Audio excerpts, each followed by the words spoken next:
Assalamualaikum warahmatullahi wabarakatuh. Saya Ardelina Saihan dengan nomor NIM 312110121 dari kelas TI 21A1 akan menjelaskan materi dari mata kuliah Arsitektur dan Organisasi Komputer. Materi yang akan saya bahas di sini yaitu mengenai perangkat penyimpanan data. Apa itu perangkat penyimpanan? Di sini ada dua. Yang pertama definisi perangkat penyimpanan dan yang kedua pengertian perangkat penyimpanan. Definisi perangkat penyimpanan. Storage device atau yang memiliki arti perangkat penyimpanan adalah semua jenis perangkat keras komputasi yang digunakan untuk menyimpan file dan objek data. Perangkat penyimpanan dapat menyimpan dan menyalin informasi baik untuk sementara maupun permanen. Perangkat ini bisa merupakan perangkat internal atau eksternal pada komputer, server, atau komputasi lainnya. Perangkat penyimpanan juga dapat dikenal sebagai media penyimpanan atau media penyimpanan tergantung pada apakah itu dilihat sebagai diskrit di alam. Kemudian, pengertian perangkat penyimpanan. Perangkat penyimpanan adalah bagian dari sistem komputer yang digunakan untuk menyimpan informasi dari instruksi yang akan diproses. Perangkat penyimpanan adalah bagian integral dari perangkat keras komputer yang menyimpan informasi atau data untuk memproses hasil dari setiap pekerjaan komputasi. Tanpa perangkat penyimpanan, komputer tidak akan dapat berjalan atau bahkan tidak bisa boot. Dengan kata lain, perangkat penyimpanan adalah perangkat keras yang digunakan untuk menyimpan, porting, atau mengekstrak file data. Perangkat storage ini ditujukan untuk dapat menyimpan informasi atau data baik sementara maupun permanen. Kemudian, perkembangan perangkat penyimpanan data dari masa ke masa. Yang pertama ada Panskart. Pada tahun 1725, seorang berkebangsaan Prancis menemukan cara menyimpan data dari selembar kertas. Basil Bacon yang bekerja di bidang tekstil menemukan cara untuk menyimpan pengaturan dari alat otomatis yang digunakan di pabrik tekstil dia agar bisa memaksimalkan kerja dari mesin tersebut. Dengan selembar kertas yang dilubangi, dia berhasil untuk memprogram mesin otomatis untuk bekerja secara spesifik. Panskart, nama populernya dan menjadi cikal bakal awal dari media penyimpanan modern masa kini. Kemudian ada Panstep. Konsepnya sama seperti dengan Panskart milik Basil Bacon, tapi bisa dibilang ini sebuah media penyimpanan evolusi dari Panskart yang telah muncul lebih dulu. Kalau Panskart itu dibatasi oleh selembar kertas. Namun tidak begitu dengan Panstep ini yang bisa menampung data yang lebih banyak karena terdiri dari satu buah gulungan pita panjang yang dilubangi. Penggunaan pertama dari Panstep ini sendiri mulai diperkenalkan pada tahun 1846 dan untuk dipergunakan mesin telegram dan mesin faksimil. Penemu dari Panstep ini adalah seseorang berkebangsaan Skotlandia bernama Alexander Bain. Kemudian Selectron-Tube. Pada tahun 1948, muncul Selectron-Tube yang menjadi awal dari sebuah media penyimpanan data digital untuk komputer. Perangkat Selectron-Tube ini berukuran 10 inch atau 254 mm. Pada sisi terpanjangnya, untuk kapasitasnya sendiri hanya sebesar 4096 bits atau 0,000512 megabit. Dikembangkan oleh perusahaan RCA atau Radio Corporation of America berdasarkan desain dari William Skillburn, seorang peneliti dari Manchester University, Inggris. Kemudian hard drive. Pada tahun 1956, hard drive pertama kali dikembangkan oleh perusahaan IBM. Pada awalnya, hard drive atau biasa kita kenal sebagai hard disk yang hanya digunakan untuk tempat penyimpanan data eksternal.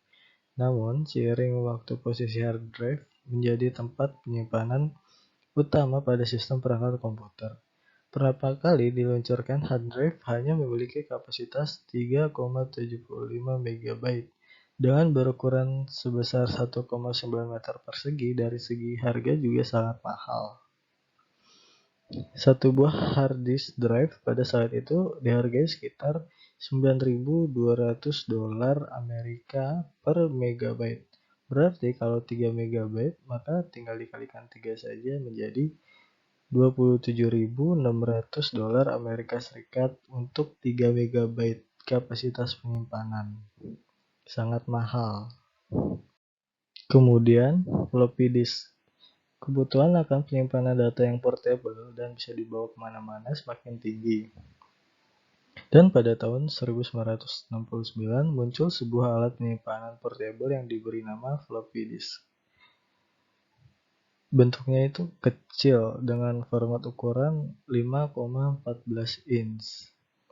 Ini bisa dibawa kemana-mana, tidak seperti hard drive yang besar dan berat.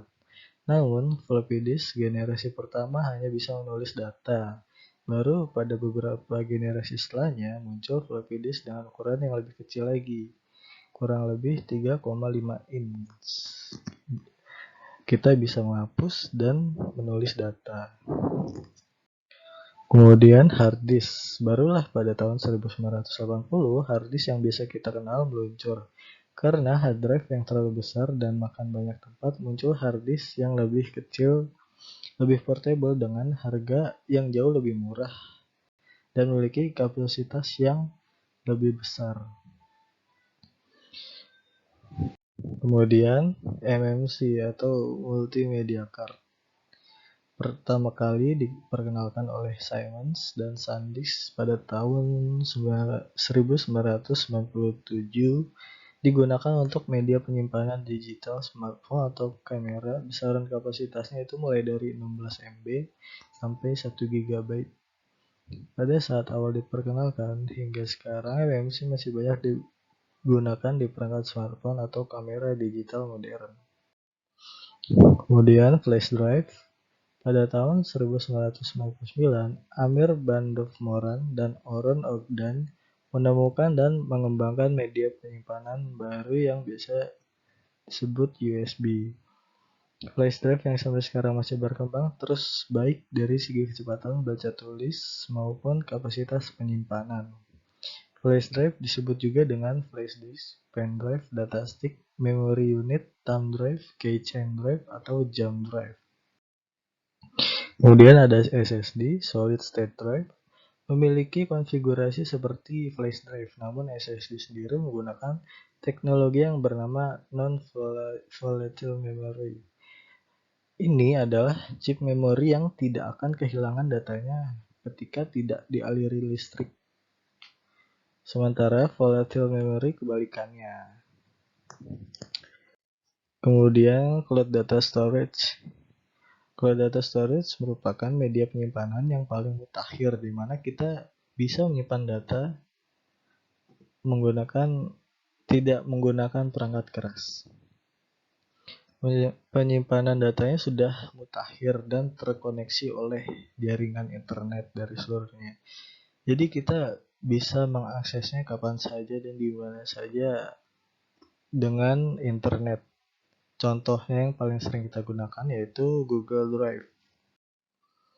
Kemudian perbandingan perangkat penyimpanan yang sering digunakan saat ini antara SSD versus HDD. Perbandingan SSD versus HDD. Yang pertama, konsumsi daya. SSD hanya membutuhkan daya sebesar 2 hingga 3 watt saja untuk penggunaannya, sedangkan HDD mengkonsumsi daya sebesar 6 sampai 7 watt, lebih boros. Jika ingin menghemat, maka kita menggunakan SSD. Kemudian kapasitas hard disk drive atau HDD memiliki kapasitas yang lebih unggul jika dibanding dengan SSD.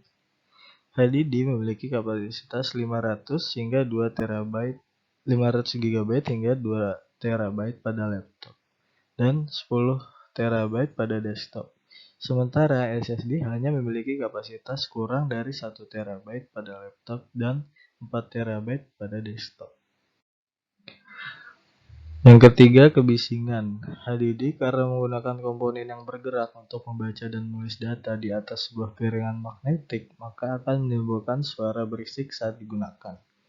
Berbeda dengan SSD yang menyimpan data dalam bentuk microchips yang bekerja secara elektrik, maka tidak menimbulkan suara apapun, atau dalam kata lain, SSD itu tidak mengganggu karena bekerjanya secara senyap. Kemudian yang keempat, performa. Kecepatan dalam membuka file antara SSD dengan HDD tentu lebih cepat SSD. Hal ini dikarenakan file yang tersimpan di dalam SSD berbentuk microchip tanpa harus membuka dan membaca piringan magnetik terlebih dahulu. Kemudian keamanan. Tingkat keamanan pada SSD lebih aman jika dibandingkan dengan HDD karena piringan magnetik yang berada di dalam HDD sangat rentan rusak sehingga data yang berada di dalamnya pun berisiko mengalami kerusakan atau hilang. Sedangkan pada SSD menggunakan flash memory jenis non-volatile yang bisa menyimpan data walaupun dalam keadaan tegangan tinggi. Yang keenam, tekanan suhu penyimpanan. HDD menghasilkan panas dan menghasilkan getaran karena komponen yang bergerak tadi. Sedangkan SSD tidak menghasilkan panas, juga tidak menghasilkan getaran. Hal ini terjadi karena SSD tidak memiliki komponen yang bergerak di dalamnya. Kemampuan kecepatan baca dan tulis data. SSD memiliki kecepatan hingga 200 MB per second. Bahkan dalam seri tercanggihnya mampu memiliki kecepatan baca tulis data hingga 550 MB per second. Sedangkan kecepatan membaca dan menulis HDD mencapai 50 hingga 120 MB per second saja.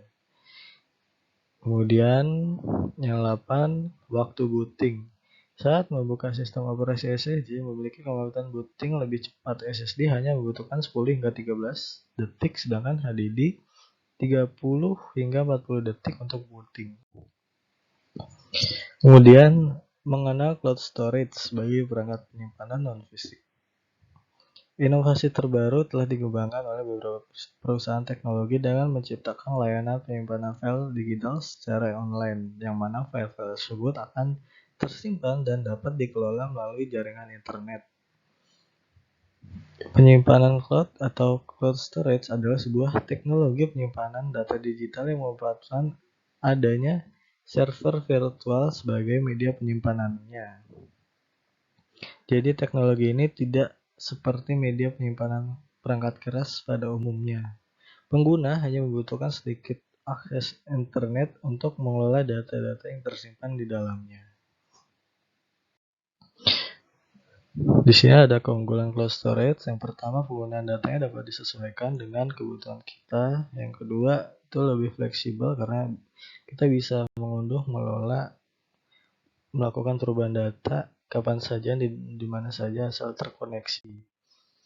Kemudian keamanannya dapat dipastikan bahwa setiap data yang disimpan di dalam cloud storage akan terjamin keamanannya. Kemudian terima kasih. Cukup sekian materi yang dapat saya sampaikan mengenai perangkat penyimpanan data. Kurang lebihnya mohon maaf karena saya masih dalam proses pembelajaran. Assalamualaikum warahmatullahi wabarakatuh.